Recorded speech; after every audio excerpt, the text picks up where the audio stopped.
Commentary Booth is a show for media lovers by media lovers just like you.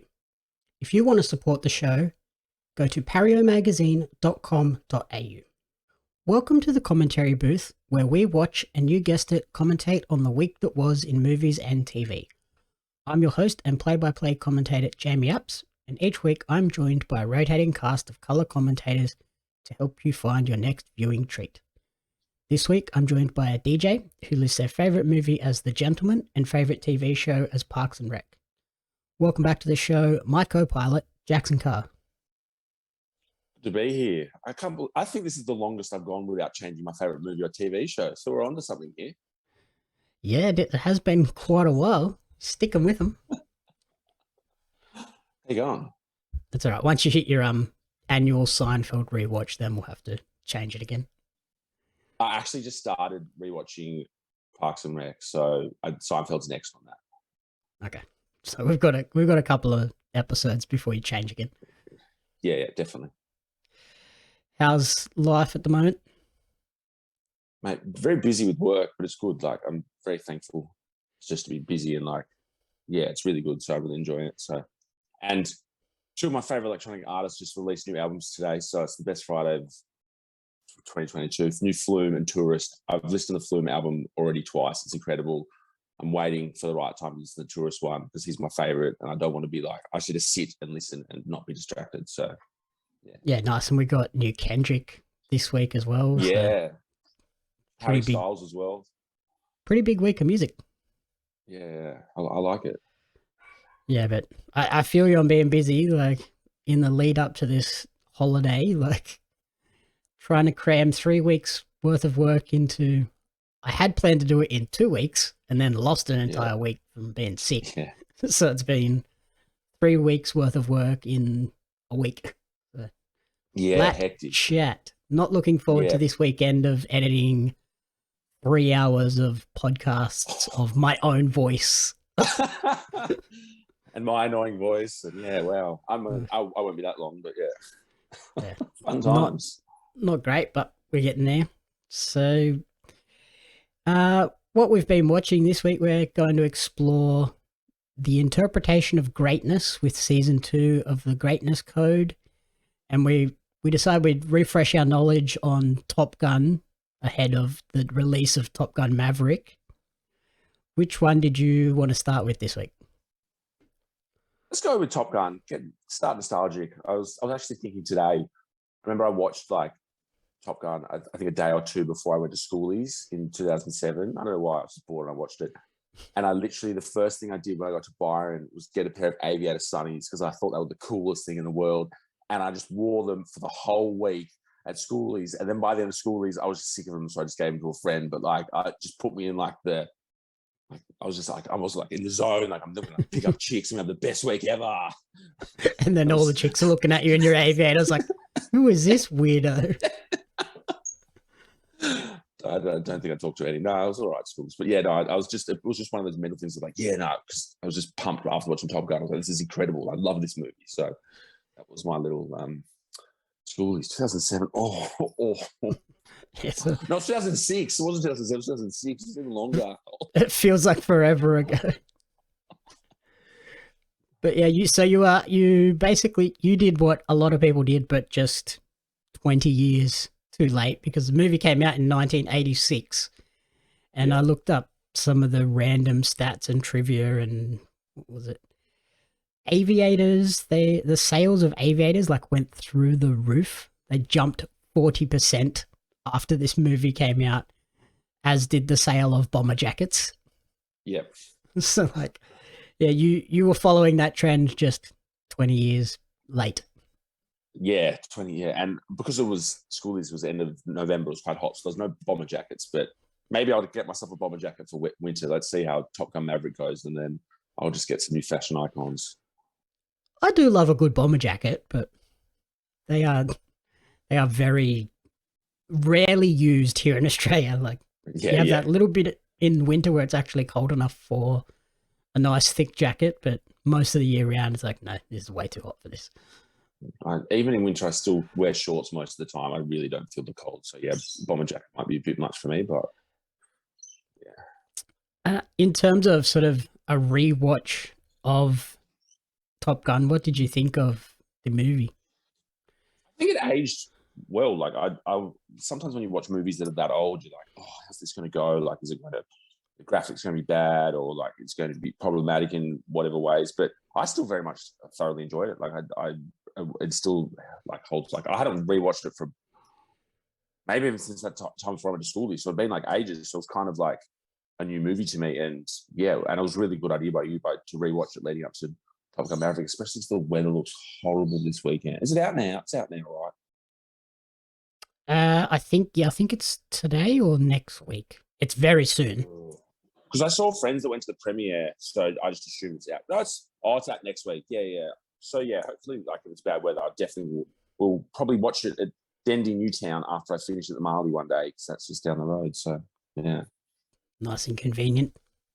How about yourself? Did you think it stood up? Yeah, I think it ages really well, particularly because, like you were talking about, how sometimes you watch these old movies and it's a worry with the special effects and the graphics. But I think because they really focused on just using practical jets, and like they got permission from the US Navy to film, and basically like the Navy sort of looked at it as a good way as recruitment. So they gave them lots of access and lots of permission to film. The actual plane company built special planes for them with attachments so they could put a bunch of cameras on the planes to get all the different angles. And I think because of that, it really stands up. Like there's some of the coolest jet fight sequences I've seen in a movie, and they still hold up. And the karaoke moments are so good. Like the songs that they chose are timeless. Yeah. Like every time they hit those bar karaoke scenes, I'm like, I want to sing along to this so bad. Yeah. You know, if the movie came out now, or if there is in Top Gun Maverick like iconic songs, you'll just see them being played everywhere. They'll be on the radio, go straight to like top of Spotify playlists or whatever. Like it's just because it's such an. If that came out now, I'm sure the sales of those songs blew up as well when they originally came out. But yeah, like because streaming is so accessible now, you watch if they have a karaoke thing or they do something similar, those songs will be everywhere. I remember when like Deadpool came out, he was singing like "Shoot" or something, and that by Salt and Pepper, and that just literally just went straight to the top of like all the charts as well, because it was obviously such a big movie. So it goes to show the power of movies as they have over people with like when it comes to music, which I obviously really like being a DJ. Yeah. I looked, the soundtrack is one of the most successful film soundtracks of all time. It went platinum 9 times over. So Oh wow. just crazy streaming figures and record sales from that. Yeah, wow. And even like the movie was super successful too. The budget was $15 million, and since release it has grossed $356 million. Wow. Couple of dollars there. Yeah, and like when it first released, it was pretty crazy too. When it first came out, it was in sort of a limited release. The next week, or 4 weeks later, it had increased in the number of theaters being shown by 45%. Yeah, That's like the total opposite of what you would usually see with a movie after 4 weeks. Usually it'd be probably down 50%. Like they'd have 1 or 2 screenings a day, not still pumping them out at crazy high levels. That's wild. Wow. What did you think of sort of the cast? Like, obviously Tom Cruise as Maverick, Lieutenant Pete Mitchell. Such an iconic role. I think that's probably one of his best roles. Yeah, 100%. I reckon it would have to be his most iconic. Like, yeah, Mission Impossible is good as well, but like that kind of set up his whole career and where he is today, like because this movie, and as you said, like just how it just kept on going and people kept on watching and stuff. It's just such an iconic role. So yeah, I couldn't think of anyone like better for the role. Like for example, if there was a metaverse, going back to our previous episode talking about like other actors that could have played, I don't think of another actor that could have played that or even stood up to it. Like it just now or then, like it was just meant for him. Yeah, 100%. Like it's such a Tom Cruise movie. I always forget Meg Ryan is in the movie until I Mm, rewatch it, and then she shows up as Goose's wife. I'm like, oh, okay. yeah. Yeah. And Anthony Edwards as Goose, that's such a great role as well. Like, he's probably one of my favorite characters, and he doesn't really do a lot. Like, he just has Mm, little funny one-liners here or there, and just is the support guy. But he's so but, important to the movie. And when he passes away in the movie, that is such a sad yeah. moment where you're like, Yeah. Yeah. it's not even the main character. Like, he's just a side Yeah. character, and I'm devastated by the loss of him in the movie. The perfect wingman in the movie. Like it was just, yeah, devastating blow. But I guess just helps make the film stronger as well. Like, yeah. My one like criticism, I guess, is when I rewatch this movie, every time off from right up until Goose dies, I feel like I remember every moment. And then the last like third after he passes away, I'm always like, I forget half of this. Like, what happens now? Yeah. So Yeah. You're going through the that's heartbreak strange. of Goose dying and you just forget things. You're just blacking it out. You're like, oh no. But I still enjoy it. And then the other sort of super important character, Val Kilmer as Iceman, so good. Mm. It's just literally like the perfect cast of the perfect movie. Like just everyone's nailed their roles. Like the casting was just brilliant. And like, it's just, I think that really shows as another reason why it really stands the test of time because the casting was just so on point to go alongside all the preparation they did in all the filming. So The shocking thing I learned preparing for this episode was that Val Kilmer didn't actually want the role. really, Yeah, he didn't want to be in the movie at all, but because of his contract with Paramount, they forced him to. They were like, no, we want wow. you for this role. We don't care if you don't want it. You owe us a movie. We're putting you in this as Iceman. Yeah, And wow. now looking back on it, he's probably like, fair enough. Yeah. It was a good choice. I'm Yeah. glad I did that Yeah. movie. Yeah. Who else is in the movie? Tom Skerritt as Viper, such a good character. Michael Ironside as Jester, like just all of them. They are so good in their roles, and I even love like the random guy in the tower that constantly just gets buzzed and spills coffee all over himself. Like that's Yeah. so good. Good slapstick humor. Yeah, and when they filmed that, no one had ever buzzed the tower at the Top Gun Academy before. So it was kind of like a competition for all the pilots on who actually got to do it. Yeah. Like it would have been so fun to be like, yeah, I'm doing that. I'm glad Yeah, I got yeah. that spot. Yeah. What else have we got? Oh, when they're at the briefing when they first arrive at Top Gun school, and Maverick's talking about how he flips off the MiG pilot when they're upside down above it. When Iceman calls out bullshit to Maverick's story, that actually wasn't in the script either. That was Really? totally ad-libbed, so all the reactions that you see from everyone in that scene are their natural reaction to Iceman just kind of being a jerk, and it works so Oh well. wow. Oh, perfect. And then also the Navy only authorized 2 missile fires for the movie. So they just filmed them from a bunch of different angles so that they could reuse them, which Oh. is really cool. Like it's such a good idea. Like they obviously couldn't do it all, so they filmed the 2 shots that they were allowed and just made sure they got it from a bunch of different angles so that they could use it. And then any other things where they needed to fill in blanks where they didn't quite have a good angle or they didn't want to repeat an angle of the missile fire, they used a bunch of miniatures and models. And then it turns out that the Navy thought that their depiction with those miniatures was so realistic that they launched an investigation to make sure that there were only ever 2 missile fires on the set. So really well done. Great job. Yeah, wow. What else did I find out? Like rewatching it, I was just loving it, but then it was more like the research after. I was like, so much about this movie that I just love and didn't know, Yeah. and Uh, what else we got? Oh, in 2015, it was selected for preservation in the US National Film Archive because of its cultural, historical, and aesthetic significance, which is cool. So that means everyone in the future is going to have access to this movie, whether it gets taken off a streaming service or DVD players just disappear. People are going to be able to get it somehow from the US National Archive. It'll be, I guess they'll put it on like a library service, or they'll always have an archived copy available, which is cool.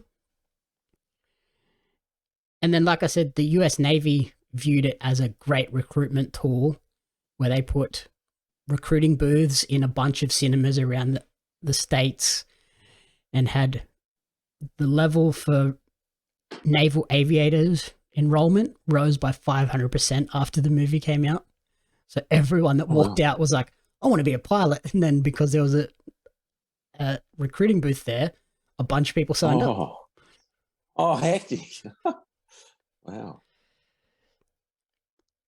And then another interesting thing I found was in 2011, China's state broadcasting TV station published a news story about the efficiency of fighter pilots, but they used footage from Top Gun and then got called out on it and had to like pull the story, but it was already too late. It was all over the internet and it was like, what are you talking about? Like, these aren't Chinese fighter jets. This is from a 1980s movie. What's going on with it? Which is pretty funny. Like, just a random bit of propaganda.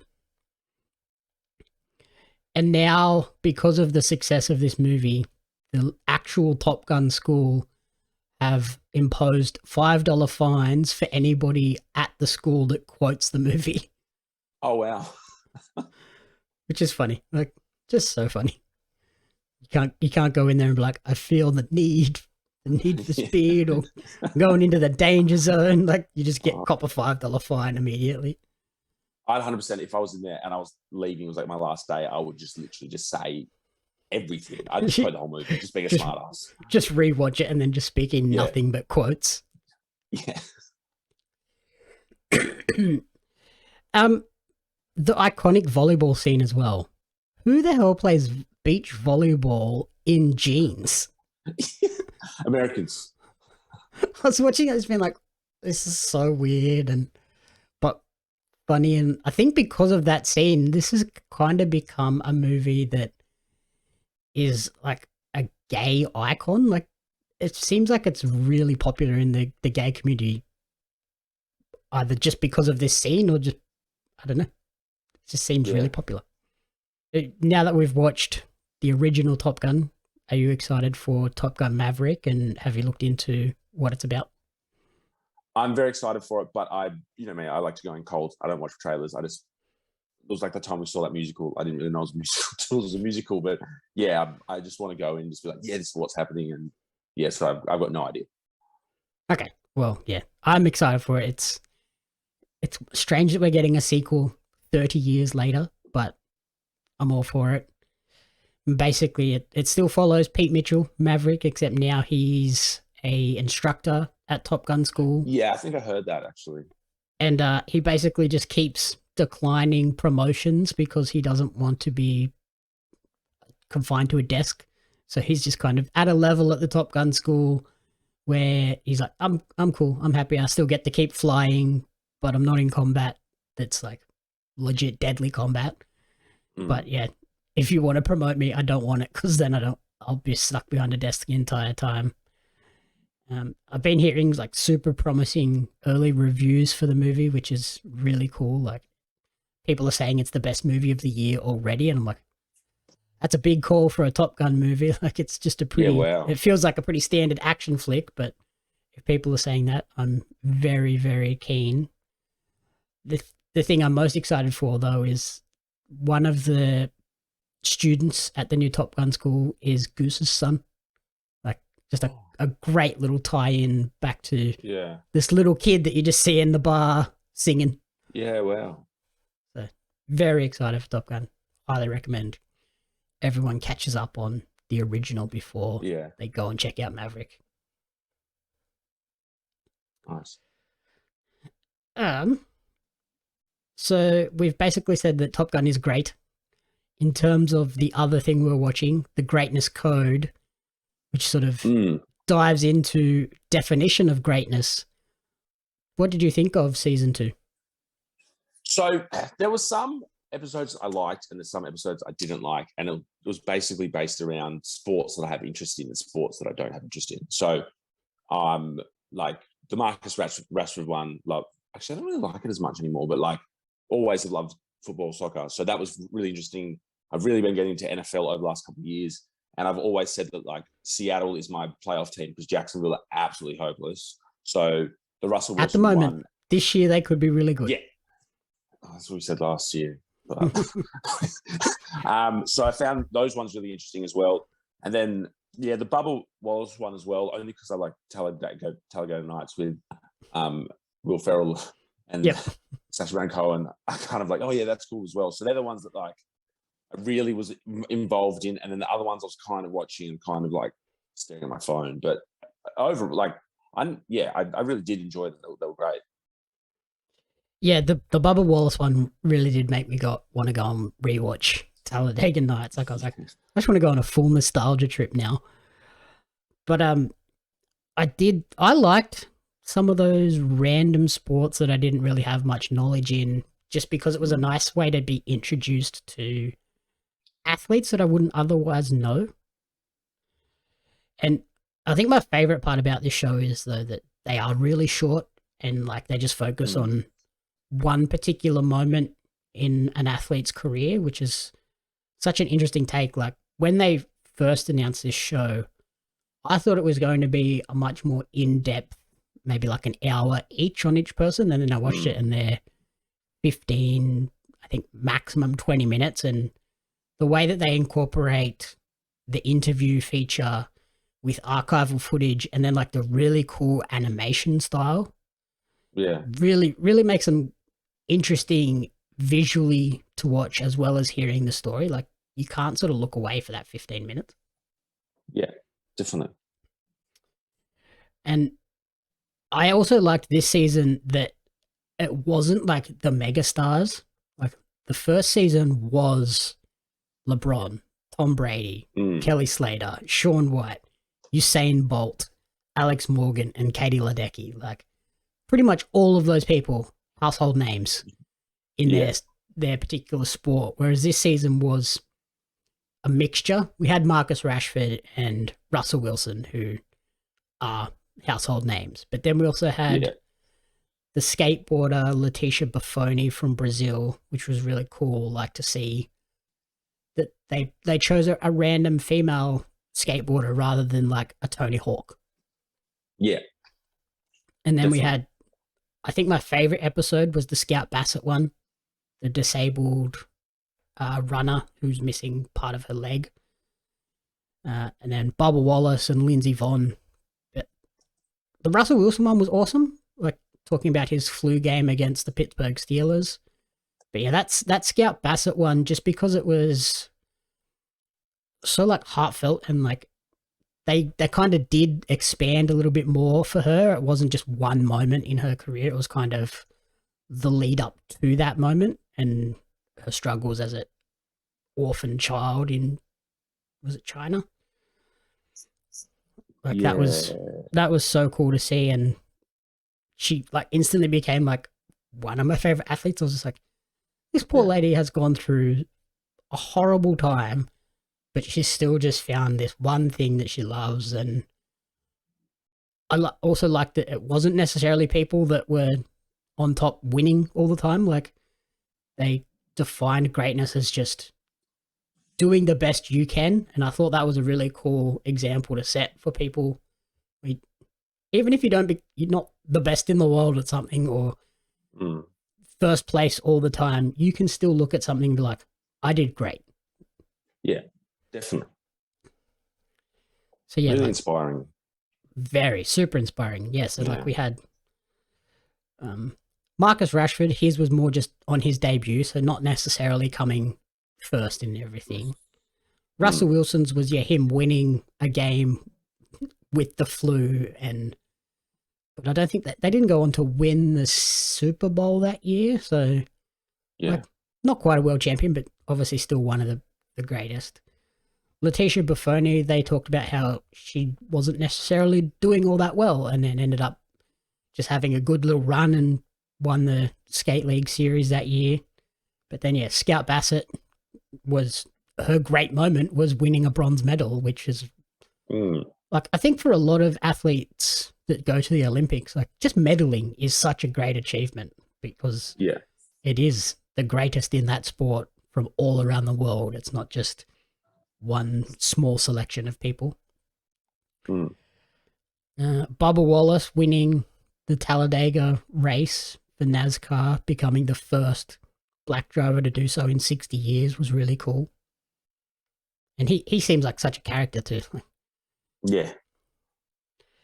And then Lindsey Vonn was another one where it wasn't necessarily about her winning a gold medal or being the best in her sport. It was kind of more about her struggles with injury and overcoming injury and deaths in the family, like just pushing through and trying to do the best she can in her sport, alpine skiing. And yeah, she talks about how she felt like she did a great run and then it didn't win. So it was kind of like, hey, greatness can feel a certain way, but not necessarily produce the results that you want. But yeah, like we said, so well done and such a good series in terms of just inspiring people. And I think because they are 15 minutes, you can just chuck one on here or there. You don't necessarily have to invest a serious amount of time watching the show. Yeah, definitely. So out of the two that we watched, what would be your top recommendation? You got to go the greatness code. Like nowadays, like you'll have ups and downs in your life, like highs and lows, but this is something really inspiring. And if you're just feeling a bit like down or like you need a bit of motivation, just chuck one of these on and it'll just really just like perk you up. Like I know I was watching it the other night and like work's been like really busy lately and like it really helped inspire me like to go on with the rest of this week. And like, yeah, it's just great. A brilliant watch. Yeah, like you just got to push through, and even if things don't quite go right, you can still achieve greatness. Yeah, definitely. For me, Top Gun is a timeless classic. The sequel is about to hit, so you have to go and rewatch the original at some point.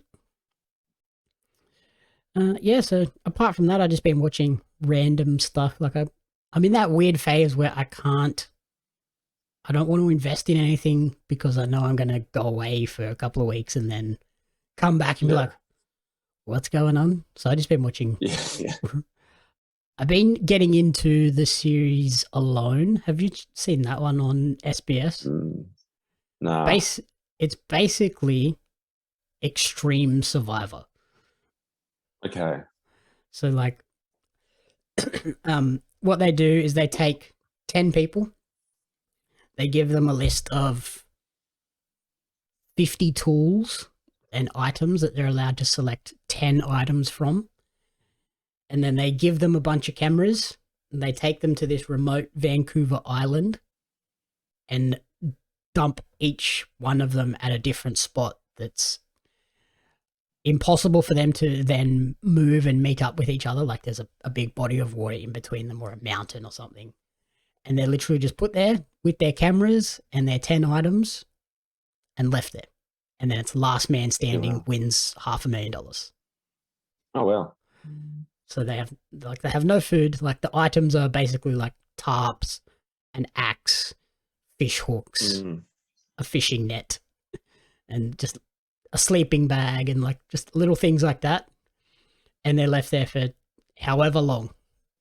And there's bears, there's cougars, there's wolves on this island. It's freezing cold and wet all the time. And season 1, the first guy lasted 56 days by himself with nothing.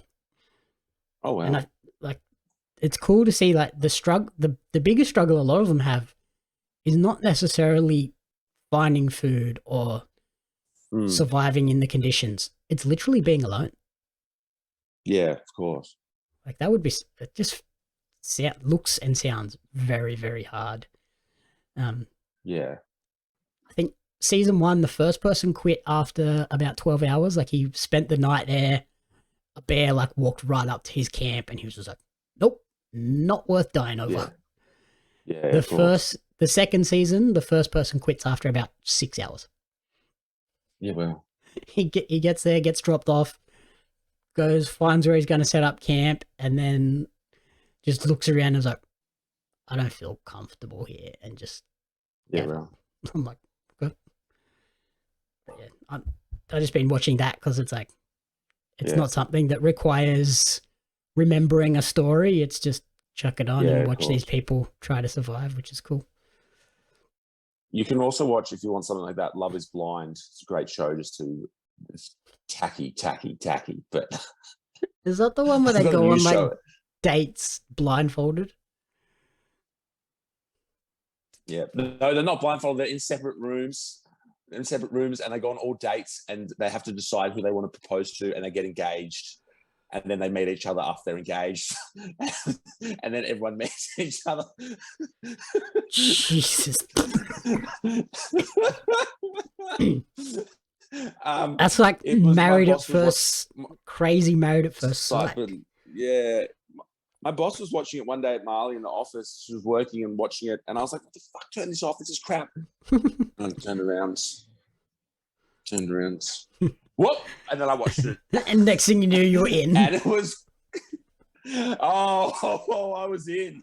And they've got a new show that's come out as well. I can't remember what it's called, but I need to watch that as well. So it's on Netflix if you want to watch it. It's really good. I highly recommend it. It's people, yeah. I'm just trying to remember the names of the hosts. Nick Lakey and Vanessa Lacey. I don't know, they're famous romance people in America. So Lachey. Nicholas Lachey. And yeah, I don't know. Why do I know that name? Quite famous, actually. He's this bloke.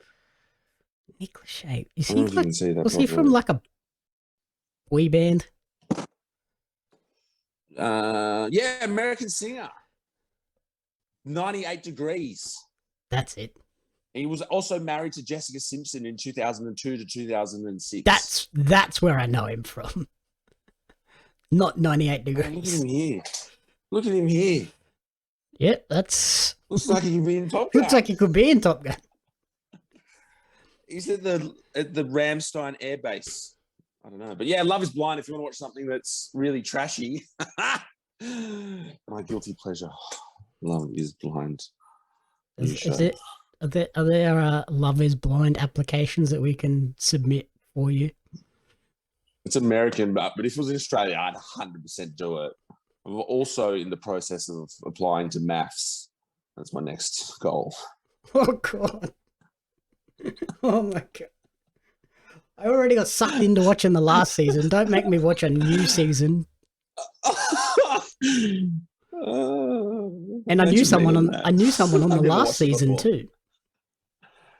Jack? Yeah. Yeah, I know Dom. Okay, yes. I thought, yeah, small world. Jack actually I was DJing the other week and he came and hijacked my set because he's a DJ, so. Yeah, good. Oh, he wasn't that good. I guess I'm going to end up watching last season because of Jack and then the next season because of Jaxon. Thanks for that. Let's see if I get on. I will get on. I will. Yeah, confidence, greatness, achieve greatness. Yeah. Achieve greatness. Married at First Sight. Let's go. Alrighty, let's leave it at that insanity. Thank you everyone for listening to the commentary booth.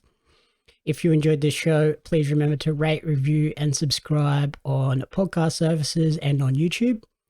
You can follow Jaxon on TikTok at Jax_Carr, and you can follow me on social media at JamieAppsMedia and at Pario Magazine. The Commentary Booth is a fan-funded production of Jamie Apps Media. You can support the podcast alongside our magazine, Pario Magazine, on Patreon at patreon.com/JamieAppsMedia. The following people supported at the community support group level or higher, and you cannot fathom how incredibly appreciative we are for their support. Brian and June Hart, Blake Robinson, Rena Renee, Courtney Paulson, Darren Hatcliffe, Jaxon Carr, and Tracy Apps.